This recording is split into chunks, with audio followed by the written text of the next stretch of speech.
Hey, it's your buddy Fractured Logic here. So, I was going through my Facebook feed this morning, and I could not believe my eyes. Someone I went to high school with, who I actually thought was fairly intelligent,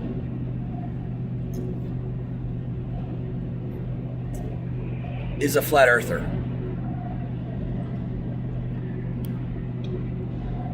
This video is for you, buddy.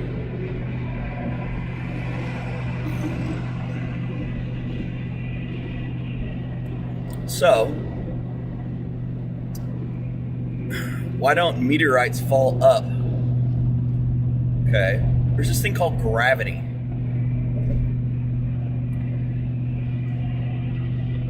Gravity is when you have a large mass, such as the Earth, and then you have a smaller mass, which, let's take meteorites,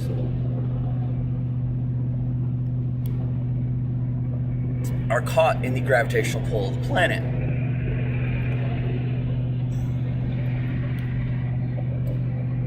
And they get dragged down into the atmosphere, and due to re-entry, typically they burn up. Not completely necessarily, but they do burn up.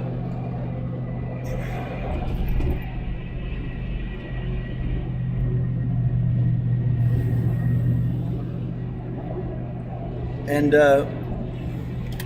they go one direction because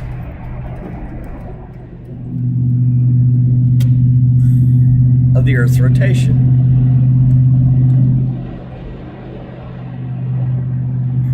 Once they enter the atmosphere, they get caught in that natural rotation of the Earth. The Earth spins in one direction. So, instead of, let's say, falling straight down, they're going to arc.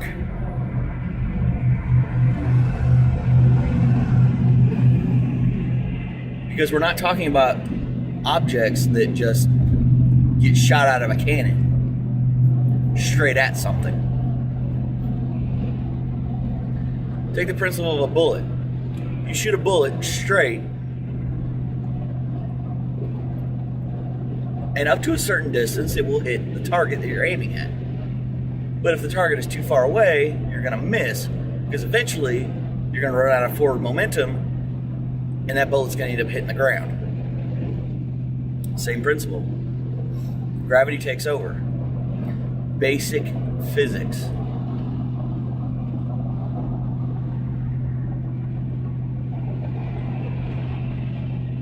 Now let's talk about words like sunrise and sunset.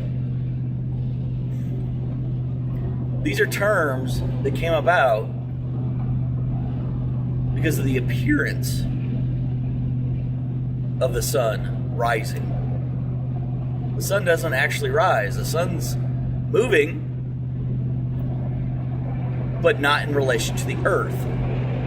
The sun is moving through space in relation to the galaxy, which in turn is also moving in relation to other galaxies. Which is why two galaxies are going to come together and basically miss each other as they float through the vacuum of space. Because these galaxies are so freaking massive, there will be very little impact between celestial bodies.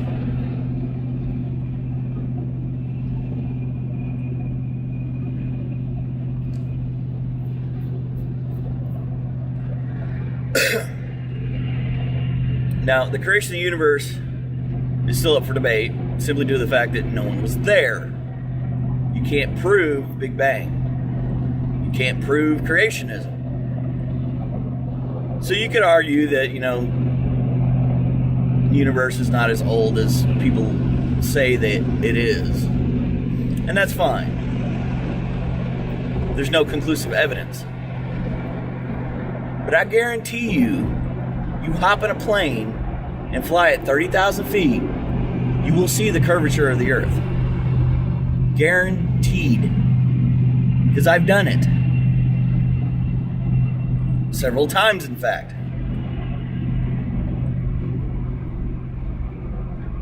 I've flown across the ocean several times.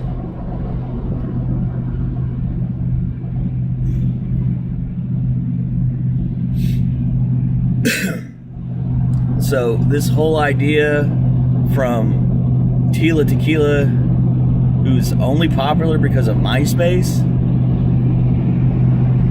people younger than me don't even know what MySpace is because it's defunct. And B.O.B., I'm sorry, B.O.B., you're not a highly educated astrophysicist. Then again, neither am I. However, I have studied physics, astronomy, and astrophysics. I'm no expert. I could not tell you how to get a rocket into space beyond the very generalization of you stick fuel in a rocket and hit the button. But I can tell you the Earth is round. And actually, that's even a misnomer itself. The Earth is actually spherical, not round. A circle is round.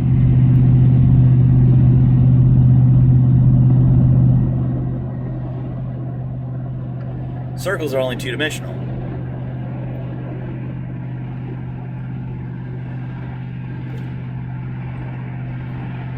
A sphere is three-dimensional. You can take a math class and learn about spheres. Baseballs are round.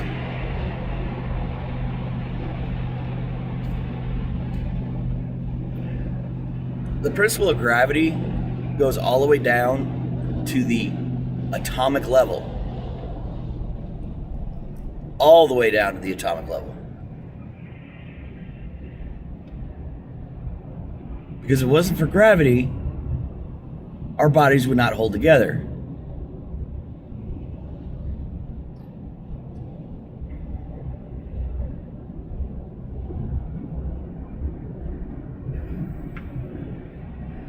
So for all you flat earth fanatics out there, don't take a class, because you're already not going to believe them because it's the establishment.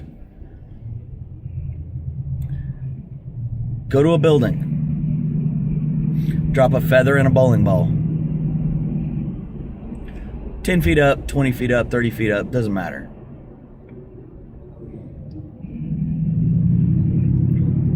You have to be inside the building, though, because you don't want any wind resistance. But drop both items. They will hit the ground at the same time. It's a fact. It's mystifying, because you would think they wouldn't. But without resistance, they will hit the ground at the same time. Actually, drop them at 32 feet. Because that's the height of acceleration. 32 feet per second squared.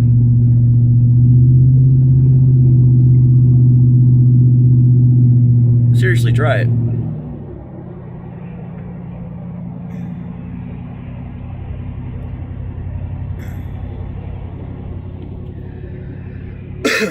Watch an episode of Mythbusters where they test to see if the moon landing could have been faked. They debunk the entire thing.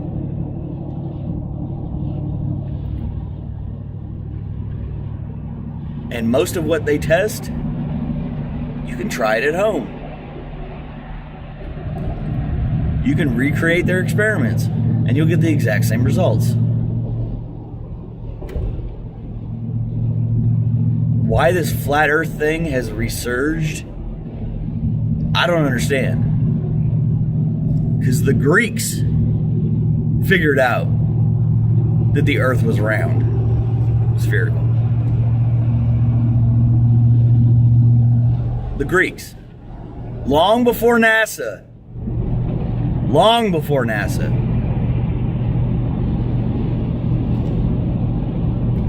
So, there goes your whole argument. Because NASA's not the first one to say that the Earth is spherical.